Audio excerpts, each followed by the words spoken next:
এতগুলো খাবি? এই সবাইকে কোথা দিতে হবে। Hello guys, welcome back to my channel. আমি ঋতিকা, তোমরা সবাই দেখছো ঋতিস ব্লগ। আর আমি একটা নতুন ব্লগ নিয়ে তোমাদের সাথে শেয়ার করতে আবারও চলে এসেছি। আগের পার্টেই তোমরা দেখলে যে আমাদের বাড়ির পাশে কালী পুজো হচ্ছে, আর আজকে হচ্ছে কালী পুজোর ভাসানের দিন। মোটামুটি 3-4 দিন ধরে ছিল ঠাকুরটা আমাদের কাছে। তো ভাসানের দিন আমাদের দধিকর্মা হচ্ছে, এখন এখানে দধিকর্মা হবে বলে সন্ধ্যে থেকে আমরা পুজো টুজো করছি। তারপরে এখানে দেখো পুজো হচ্ছে আর কাকিমা ঢাক বাজাচ্ছে। এখন ঢাকিরা আসেনি, ঢাকিরা আসতে লেট করছে একটু। তো কাকিমা এখানে ঢাক বাজাচ্ছে, যেহেতু দধিকর্মার পুজোটা হচ্ছে। তারপরে ভোগ বিতরণ হবে, দেন আমরা সবাই 10টার পরে ভাসান নিয়ে বেরোবো। তো পুরোটা দেখতে থাকো, মিস করো না কিন্তু কোনোটাই।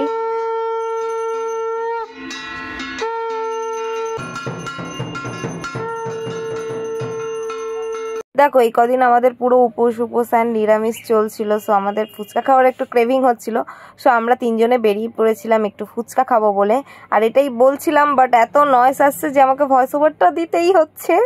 আমরা জাস্ট দধিকর্মার পুজোটা কমপ্লিট করেই কিন্তু ফুচকাটা খেতে যাচ্ছি। এসে কিন্তু আবার রেডি হতে হবে, কারণ ভোগ বিতরণ হবে আমাদের পাড়ায়, সেখানে আমাদের পাড়ায় এখন ভোগ বিতরণ হচ্ছে। জয়ন্তদা, ভালো গান দাও না। বিতরণ হচ্ছে, হ্যাঁ ওখানটা রাখো, আমি দেখছি।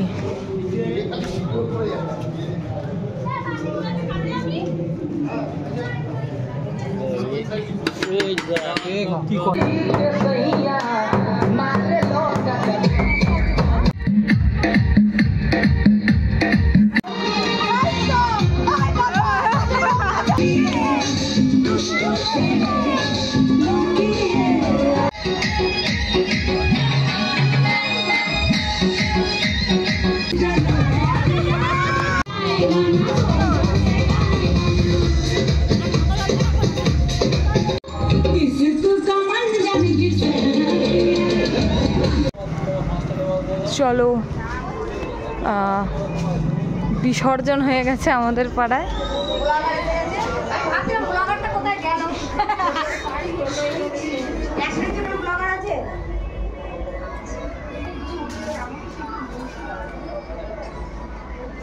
মা কালীকে সবাই বরণ করে নিয়েছে।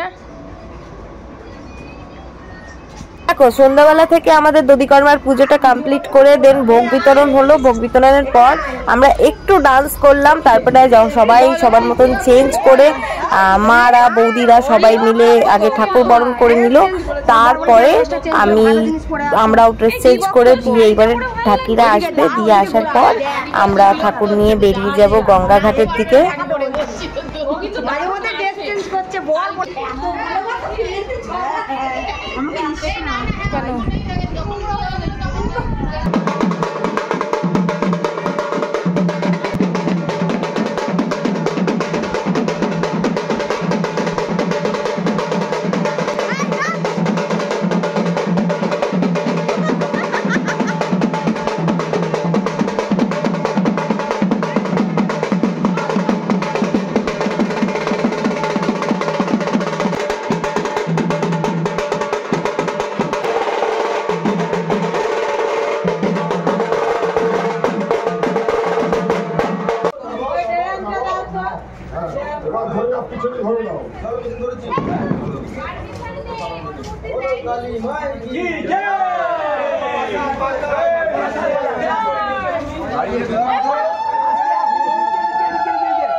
চলো, আমাদের ঠাকুর বেরিয়ে গেছে আর আমরা এবারে গাড়িতে উঠবো, আমাদের গাড়িতে। ঠিক আছে মা, চলো। বৌদি বলো বাজাতে, ওইটুকুনি বিড়ি কতক্ষণ খাবে? কাকু বলবো, বলো কাকু বাজাও। বল দাদু বাজাও। দাদুটা আসবে না, দাদু বাজাতে আসে, এরা কোম্পানি নয়, ওইটা কোম্পানি।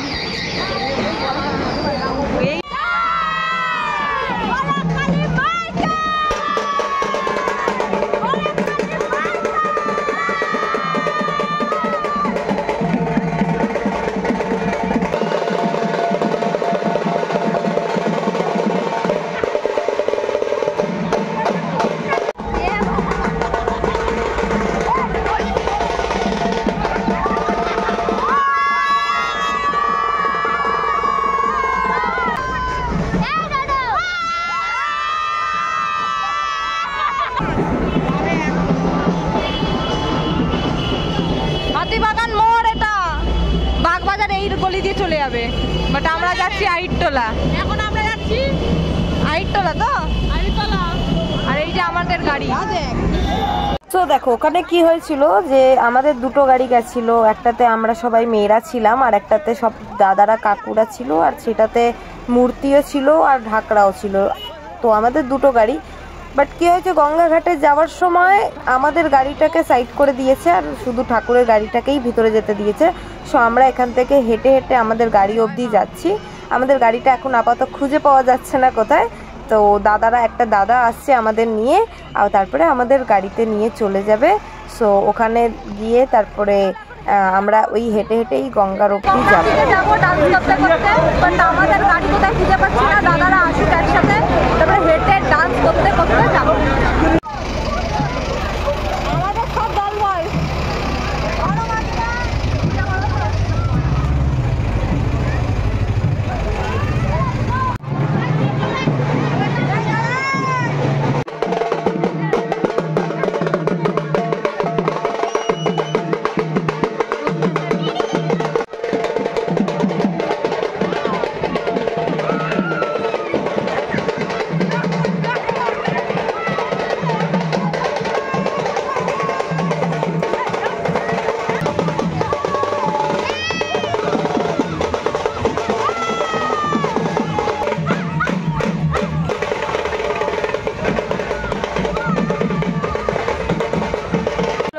আমরা গঙ্গায় চলে এসেছি ডান্স করতে করতে।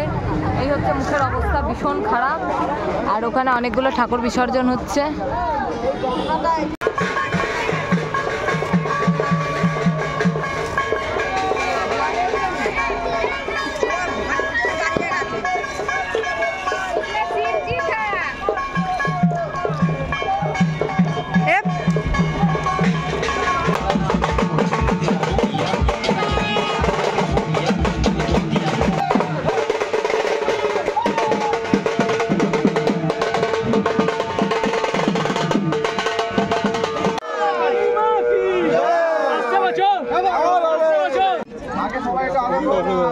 আমি একটু নিয়ে নিই।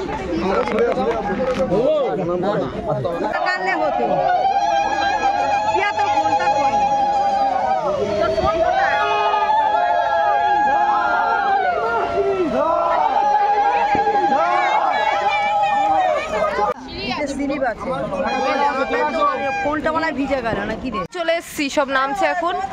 আর যেটাতে বাজনা ছিল ওই গাড়িটা আসছে, ওইটা মাঝখানে রাস্তায় দাঁড়িয়ে পড়েছিল। এই যে যাবো। তো চলো, কালী পুজোও শেষ হয়ে গেছে, ভাসান দিয়ে চলে এলাম আমাদের আবার বাড়িতে। এখন আবার একটু মিষ্টি মুখ হবে।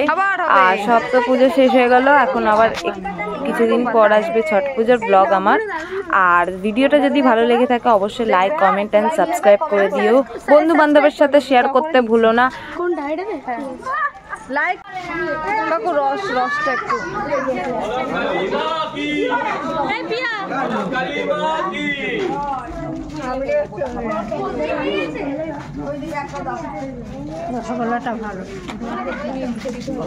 বলি তোমাদের সবার ভিডিওটা খুব ভালো লেগেছে, ভালো লাগলে একটা লাইক করে দাও প্লিজ।